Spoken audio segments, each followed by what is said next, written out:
నిన్న గౌరవనీయులు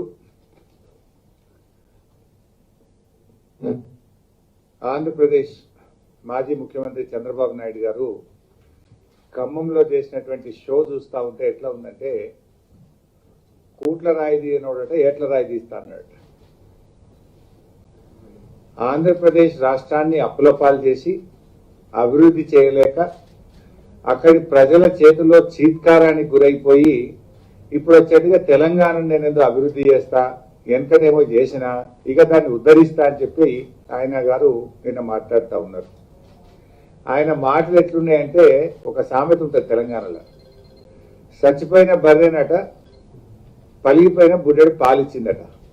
గట్లున్నది చంద్రబాబు గారు మాట్లాడింది. అసలు నిన్ను ఆంధ్రప్రదేశ్ ప్రజలే నీ పాలన బాగలేదని చిత్తుగా ఓడించి ఎల్లగొడితే గీడికి ఖచ్చితంగా నువ్వేమో చేస్తా అని మాట్లాడతావు.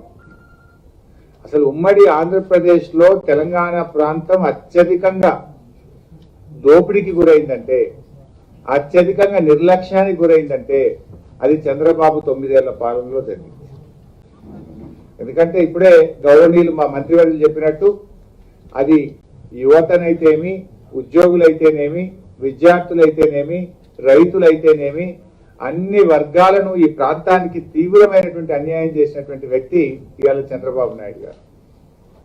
ఇవాళ మా పిల్లలు, ఆనాటి యువత మాకు ఉద్యోగాలు కావాలని, మా పల్లెలు అభివృద్ధి కావాలని చెప్పి తెలంగాణ యువత అడిగితే వాళ్ళ నక్సలైట్ల పేరిట కాల్చి చంపింది చంద్రబాబు నాయుడు గారు. మర్చిపోయిందా?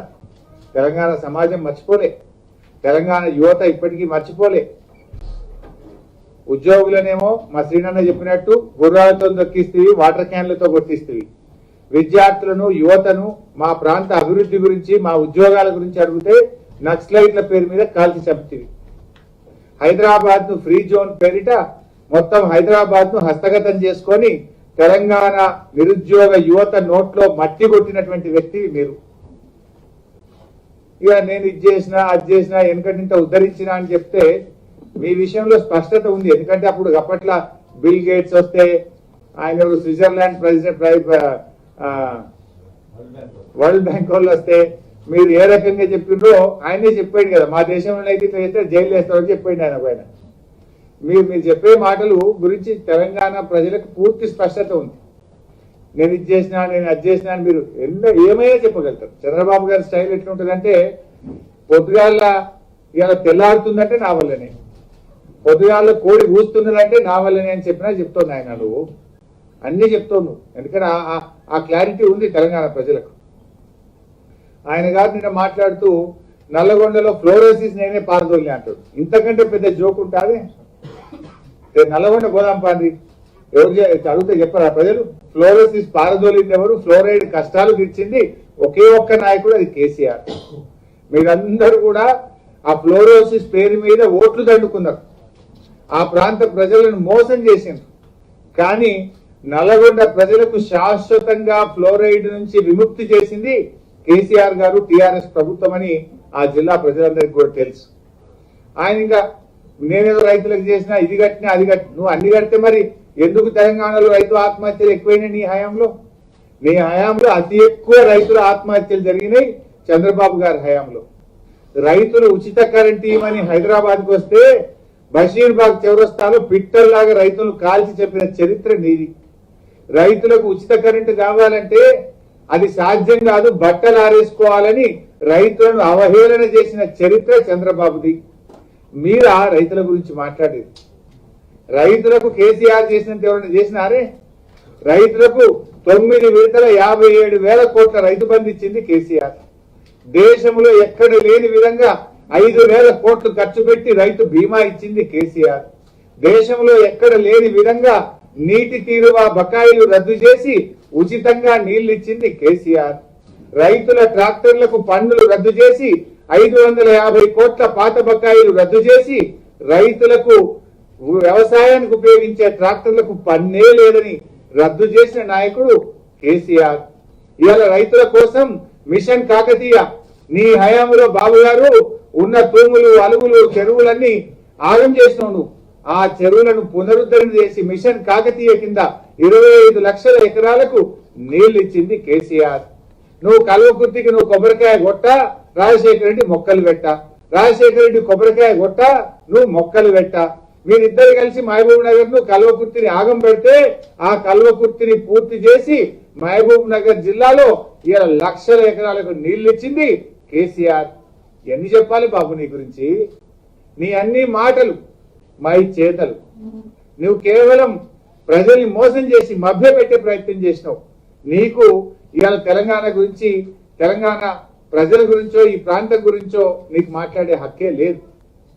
ఎందుకంటున్నామంటే చంద్రబాబు నాయుడు గారి గురించి ఇప్పుడే మా అజయ్ గారు కూడా చెప్పిండ్రు. ఆయన మాట గుర్తు చేసుకుందాం. 2004లో ఓడిపోయినాక ఏమన్నాడు? మేము రైతులకు అన్యాయం చేసినాం, రైతులను నిర్లక్ష్యం చేసినాం కనుకనే ఓడిపోయినామని చెప్పలేసుకున్నావు. మర్చిపోయినావు చంద్రబాబు నాయుడు గారు? వ్యవసాయం దండగా, ఐటీ ముద్దు అని చెప్పినావు నువ్వు. నీ నినాదం ఐటీ. అందరూ చేసిందేమి లేదు. వ్యవసాయం దండగా అన్నావు నువ్వు. కానీ ఇలా వ్యవసాయాన్ని పండగ చేసిండు మా నాయకుడు కేసీఆర్. నువ్వు ఆ వ్యవసాయం గురించి మాట్లాడేది, మీరు ఆ రైతుల గురించి మాట్లాడేది. రైతుల గురించి మాట్లాడే హక్కు నీకు ఉన్నదా బాబు గారు? వ్యవసాయం దండగా అన్న మాటలు మర్చిపోయారా? ఉచిత కరెంటు సాధ్యం కాదన్నది మర్చిపోయినరా? బషీర్బాగ్ చౌరస్తాలో కాల్చి చంపిన ఆనాటి చేదు జ్ఞాపకాలను మేము మర్చిపోలే. మీరు మర్చిపోయిందేమో కానీ తెలంగాణ సమాజం మర్చిపోలేదు. ఎందుకంటే ఇవన్నీ చరిత్ర. నువ్వేదో మాయ మాటలు చెప్పి ముసిగేయంగానే అది మరి మర్చిపోయేటువంటి పరిస్థితి లేదు. ఆనాడు నువ్వు చేయలేదా? 2018లో మహాకూటమితో కుట్ర చేసే ప్రయత్నం చేసినావు. కానీ ఆనాడు తెలంగాణ ప్రజలందరూ ఏకమై నీ యొక్క కుట్రలను చిత్తు చేసిండ్రు. ఇవాళ కూడా నీ కుట్ర ఏందో అందరికి తెలుసు. బీజేపీతోనే ఆంధ్రను పొత్తు పెట్టుకోవాలని ఇదంతా డ్రామా ఆడుతున్నావు.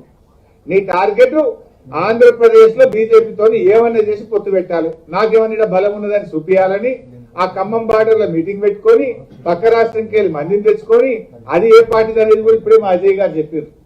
ఇదంతా ఆంధ్రప్రదేశ్ లో బీజేపీతో పొత్తు కోసం మీరు వెంపర్లాడుతున్నారు, పాకులాడుతున్నారు తప్ప నిజానికి మాకేం భయం లేదు. ఎందుకంటే నువ్వు పోయినసారి మహాకూటమి పెడితే నీ దెబ్బకు ఆ కూటమి ఖతమైపోయింది. నువ్వు ఆ కూటమితో చేతులు కలిపితే అందరికి ఆడికొచ్చింది చంద్రబాబు. రైతులను కాల్చి చంపిన చంద్రబాబు, గుర్రాలతో ఉద్యోగులను కొట్టి తొక్కిచ్చిన చంద్రబాబు. చాలా ఉన్నాయి. నిజానికి నీతో ఎవరైనా పెట్టుకుంటే వాడు భస్మాసుర హస్తమే. నీతో ఎవరైనా పెట్టుకుంటే భస్మాసురమే, భస్మాసుర హస్తం. సరే మాకేం అభ్యంతరం లేదు, కానీ ప్రజలకు క్లారిటీ ఉంది.